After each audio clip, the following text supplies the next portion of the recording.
Bonjour mes amis, que le Saint-Esprit vienne illuminer la compréhension de chacun de nous, non seulement la vôtre, mais également la mienne, parce que s'il ne le fait pas, nous allons parler et ne rien communiquer. Juste rien. Mais s'il dirige ma tête, mes paroles, certainement que vous allez comprendre. Et une fois que vous aurez compris, vous allez appliquer, vous allez exécuter ce que vous savez devoir faire. Et lorsque vous obéissez à ce que Dieu vous parle, c'est une voix personnelle, chacun entend la voix de Dieu.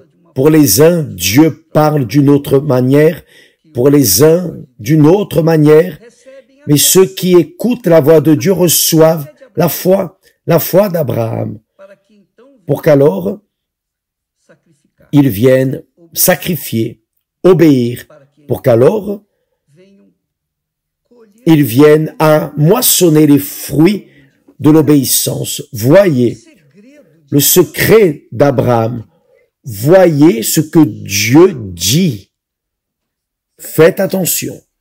Il dit au sujet d'Abraham, lorsque j'ai appelé Abraham, je l'ai béni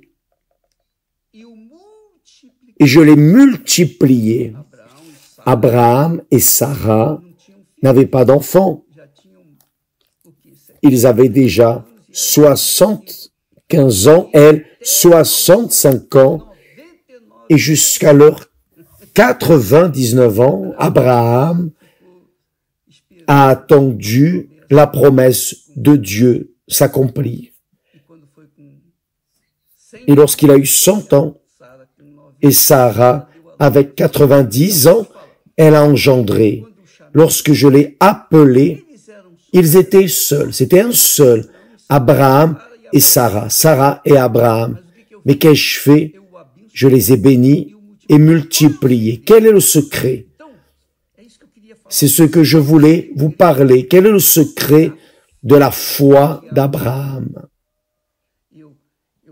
Et je cherche à parler le plus doucement possible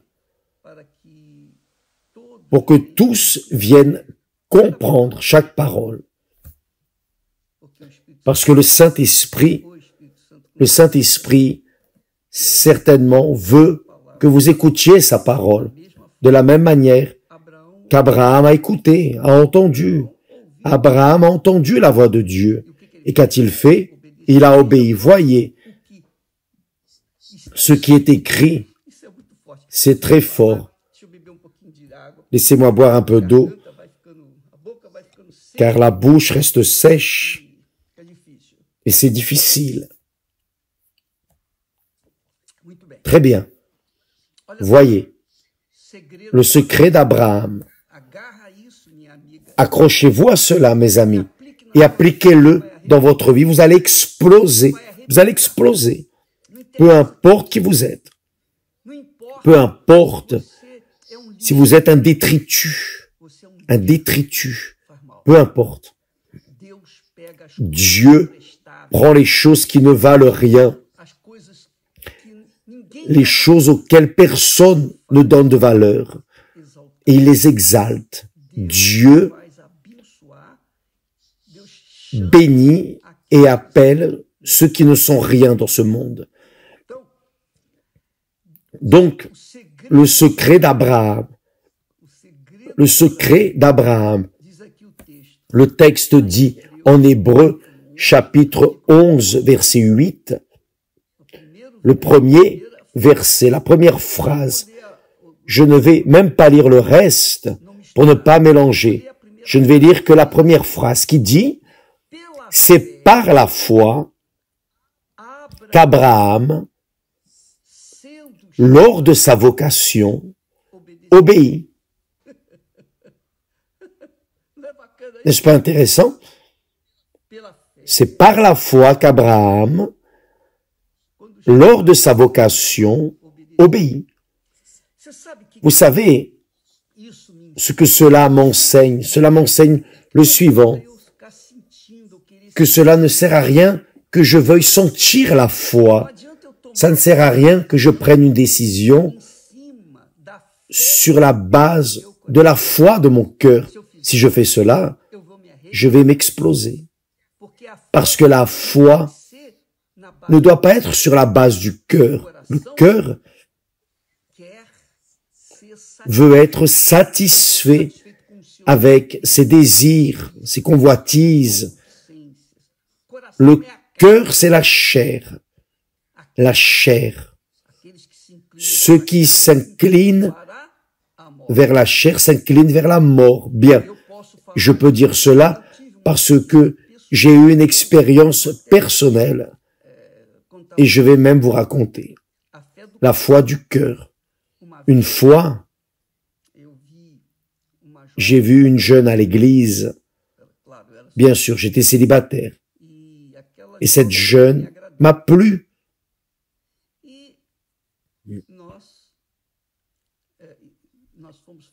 Et je suis allé lui parler, mais avant de lui parler, j'ai parlé à Dieu. J'ai pris la Bible. Voyez mon audace. J'ai pris la Bible qui dit, c'est Jésus qui a dit, si vous demeurez en moi et que mes paroles demeurent en vous, demandez ce que vous voulez et cela vous sera donné. Vous savez ce que j'ai fait? Dirigé par le cœur, dirigé par la foi du cœur, j'ai pris la Bible, j'ai mis le doigt sur le texte, là en Jean 15, verset 7, et j'ai dit, mon Dieu, Seigneur Jésus,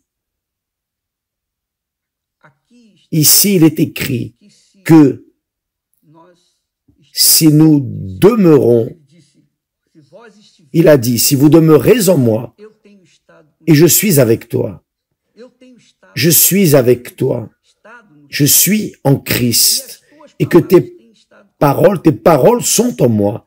Maintenant, je te demande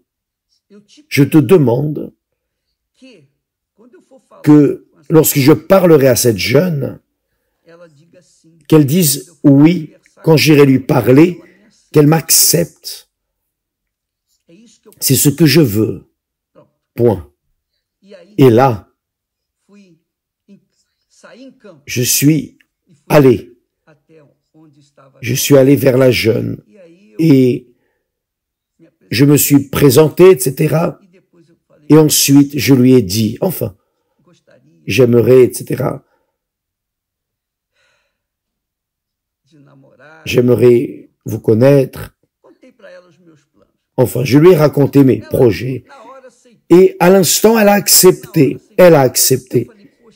J'ai dit, ah, ça c'est Dieu qui est en train de bénir.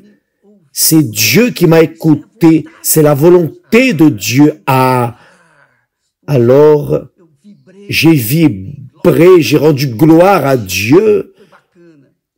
Et là, nous avons commencé à nous connaître. Vous savez que, en 3 mois, nous allions nous marier en 3 mois. Je ne la connaissais pas bien. Parfois, vous vivez avec une personne pendant des années, vous ne la connaissez pas. Imaginez, en quelques jours, déjà projeté le mariage en 3 mois. Nous avons marqué le mariage en l'espace de 3 mois. Mes parents ne connaissaient pas ses parents ne connaissaient pas les miens. Enfin, quelque chose un peu comme ça, désordonné, ou c'est ou ce n'est pas. Et nous sommes allés de l'avant. Elle travaillait, gagnait bien, et mon salaire, avec le sien, évidemment, ferait que nous pourrions nous marier immédiatement. nous avons acheté des choses, des meubles, etc. Tout comme ça, dans la précipitation. C'est la volonté de Dieu et c'est allé. Mais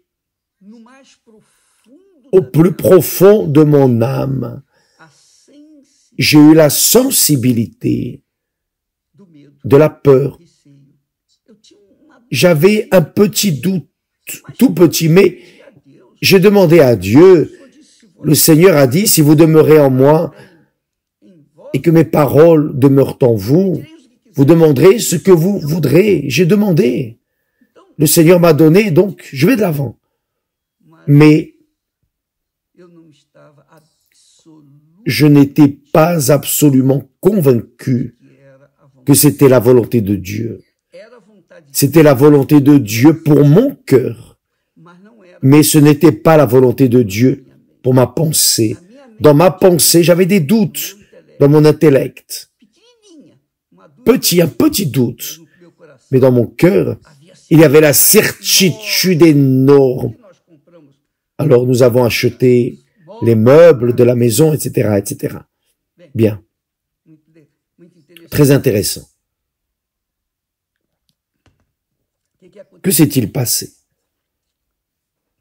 Faites attention, mes amis, car mon expérience, Dieu l'a permis pour que je puisse transmettre aux autres, pour que les autres ne tombent pas dans la même erreur, le même piège du cœur. Alors, quand le jour du mariage s'est approché, avec l'aval de ses parents, j'ai demandé à Dieu, oh Dieu, il reste un petit doute qui me dérange. Vous savez, quand vous avez un petit doute que ça vous dérange, j'étais comme ça. Et j'ai dit, oh Dieu, si ce n'est pas de ta volonté, fais-moi un signe. Et point. Dans la semaine, Dieu m'a donné le signal. Elle, dans une conversation, une mésentente entre nous, elle a dit un mot, une seule parole. Une seule parole. Point. C'était le signe de Dieu pour moi. Là, nous avons mis un point final. J'ai tout laissé et je suis revenu à la recherche d'une personne qui réellement répondrait à 100% à ma foi intelligente, non ma foi émotive, parce que vous pouvez lire la Bible, et si vous mettez le cœur, la foi du cœur dans la parole de Dieu, vous allez vous blesser, parce que Dieu lui-même dit que le cœur est trompeur, corrompu et méchant, cruel. Donc, quand la personne met la foi du cœur dans ce que Dieu a promis,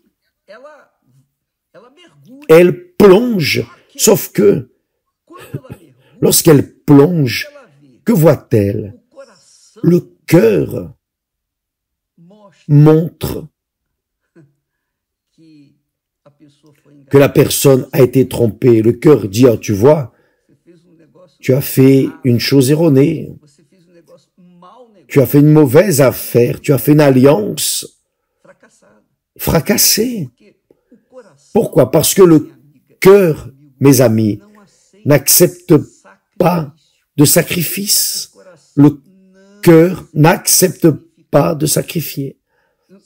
Vous savez, vous vous rappelez de la campagne du pardon? Combien de personnes n'ont pas encore pardonné leurs offenseurs? Pourquoi? Parce que le cœur n'acceptait pas, n'a pas accepté. Le cœur rejette d'agir, d'obéir, de sacrifier. Le cœur n'aime pas l'autel, parce que sur l'autel, c'est le lieu du sacrifice. et le cœur n'aime pas sacrifier. Donc, pour que vous preniez une décision dans la foi intelligente, la foi rationnelle, la foi qui pense, la foi qui pèse, évalue, vous devez utiliser la foi, cette conviction de ce qui est écrit. Vous devez croire. Vous devez croire. Vous devez croire dans ce qui est écrit et obéir à ce qui est écrit. Ça, ce fut le secret d'Abraham. Il a obéi lorsqu'il a été appelé à cause de la foi, mais la foi intelligente. Il a entendu la voix de Dieu, l'appelant, laisse tout, la maison de ton père, ta patrie, tes propriétés, laisse tout en arrière et lance-toi dans ce parcours que je détermine pour toi. Et Abraham a obéi. Donc, la foi d'Abraham ne fut pas une foi émotive, mais une foi intelligente. Il a obéi. Pourquoi a-t-il obéi? Parce qu'il a cru. Donc, la foi sans l'obéissance ne vaut rien. Donc, beaucoup de personnes disent, « Ah, j'aimerais tellement avoir la foi comme celle de tel, la foi d'Abraham. » Oui, juste ça. La foi, la croyance nous mène à obéir à la parole de Dieu. C'est la même chose que lorsque vous allez chez le médecin et le médecin vous examine et vous donne une ordonnance. Et là, après être sorti de chez le médecin, vous lisez l'ordonnance et vous dites, « Ah, je ne vais pas faire ça » et vous jetez. Alors, à quoi a servi d'écouter la parole du médecin et ne pas y obéir? Ça ne sert à rien. Cela va aider en quelque chose. Il était médecin. Il a parlé la parole scientifique qui pourrait vous aider. Mais vous n'avez pas cru. Alors, rien n'est arrivé. C'est ainsi en relation à la parole de Dieu. Si vous lisez la parole de Dieu, si vous croyez dans la parole de Dieu, avec votre raison, votre rationnel, alors immédiatement vous le mettez en pratique. C'est-à-dire que vous obéissez. Et dans votre obéissance, qui est un sacrifice,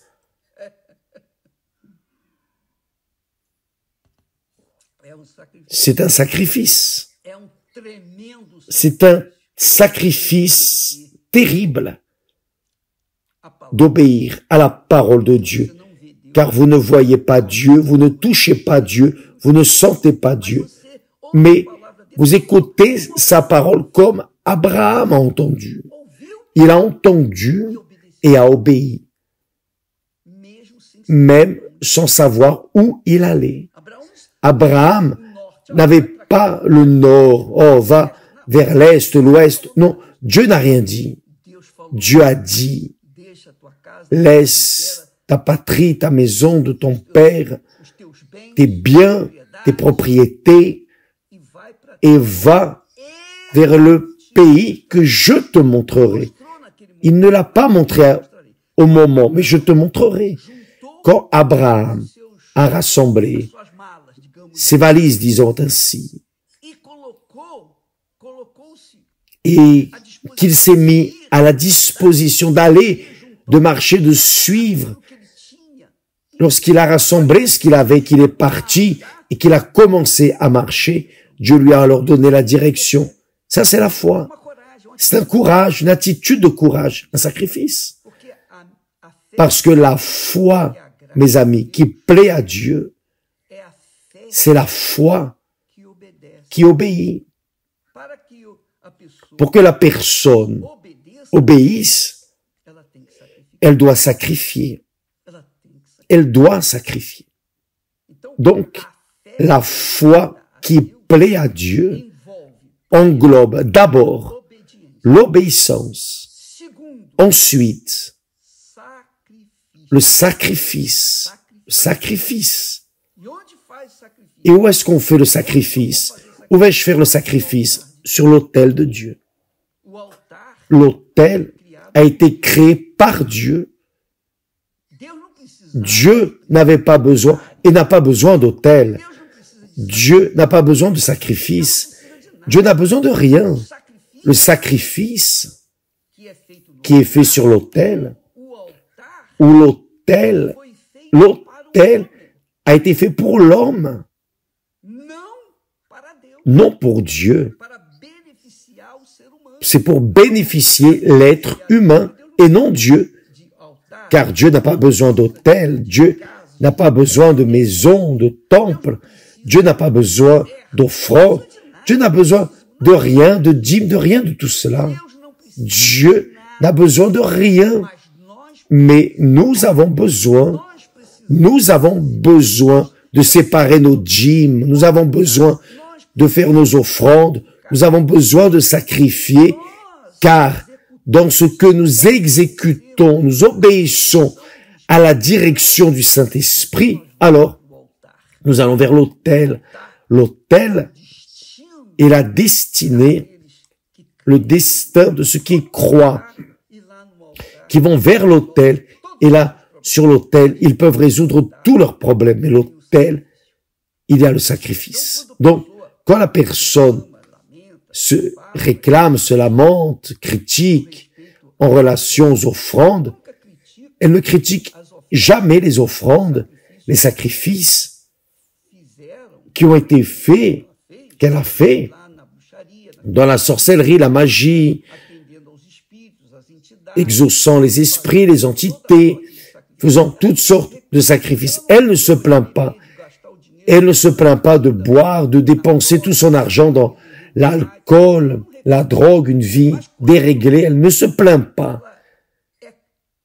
Mais lorsqu'elle est invitée à obéir et à sacrifier, là, son cœur crie, hurle, car le cœur n'aime pas les autels. Le cœur rejette l'autel de Dieu. Le cœur rejette l'autel de Dieu. Vous vous rappelez quand Jésus a dit, lorsque tu iras vers l'autel apporter ton offrande, si tu te souviens que ton frère a quelque chose contre toi, laisse ton offrande devant l'autel et va te réconcilier avec ton frère. Car si tu offres ton offrande avec le cœur rancunier envers ton frère, avec un ressentiment, ou en sachant que ton frère a quelque chose contre toi, ton offrande ne vaudra rien. Elle ne servira pas, elle est impure. Donc, voyez que pour obéir à la parole de Jésus, vous pouvez lire cela en Matthieu chapitre 5, verset 23. Lisez.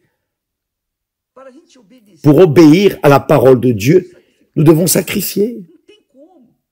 On ne peut pas faire autrement. Comment une personne peut-elle croire en Dieu et en même temps marcher dans le mensonge? Comment peut-elle croire dans la vérité et marcher dans le mensonge? Non, si elle croit en Dieu, elle marche dans la vérité. Comment une personne qui veut marcher avec Dieu, veut ce qui est juste, ce qui est correct, ce qui est intègre, si elle s'enveloppe dans une vie irrégulière, ce n'est pas possible. Pour que la personne puisse marcher avec Dieu, c'est comme Dieu dit. Marche dans ma présence et sois parfait, et être parfait pour Dieu, c'est cela, ce n'est pas la perfection de notre être, mais c'est la perfection de l'obéissance, la perfection du sacrifice pour qu'alors nous venions à moissonner des fruits de l'obéissance. C'est ce qui est arrivé à Abraham. Lorsque je l'ai appelé, il était seul. Mais regardez, je l'ai béni et multiplié. Et d'Abraham, Dieu a fait d'Abraham des multitudes, ou plutôt beaucoup de nations, non à peine une nation, beaucoup de nations. Car Dieu était avec lui tout ce qu'Abraham faisait marcher. Et il était protégé par Dieu. Il a été appelé ami de Dieu. Ami de Dieu, pourquoi? Car il a obéi à la voix de Dieu. Il a obéi à la parole de Dieu. Avez-vous compris, mes amis? Mettez votre foi dans les Saintes Écritures. Vérifiez par vous-même ce que je suis en train de dire, de prêcher, d'enseigner. Confirmez avec ce qui est écrit. Et ensuite, prenez la décision. Parce que la foi qui plaît à Dieu demande, requiert l'obéissance qui est le sacrifice. L'obéissance, le sacrifice et finalement la persévérance. Car Abraham a persévéré tout le temps. Tout le temps, il a persévéré. Jusqu'au dernier souffle de sa vie. Demain, nous parlerons plus au sujet de cette foi intelligente. La foi, vous pouvez avoir cette foi. Vous n'avez pas besoin d'avoir d'argent. Vous pouvez être la personne la plus misérable de la terre, la plus pécheresse de la terre. Mais la foi, quand vous commencez à obéir à la parole de Dieu, cette foi vous justifie. Elle vous rend méritant. Nous parlerons plus demain. Que Dieu vous bénisse tous. Au nom du Seigneur Jésus. Aujourd'hui, par exemple, c'est le jour où nous enseignons aux personnes la parole de Dieu. Vous savez que la foi intelligente vient de ce qu'on entend de la parole de Dieu. Et ensuite vient le sacrifice. Et ensuite viennent les conquêtes. Que Dieu vous bénisse et à demain au nom du Seigneur Jésus-Christ. Amen.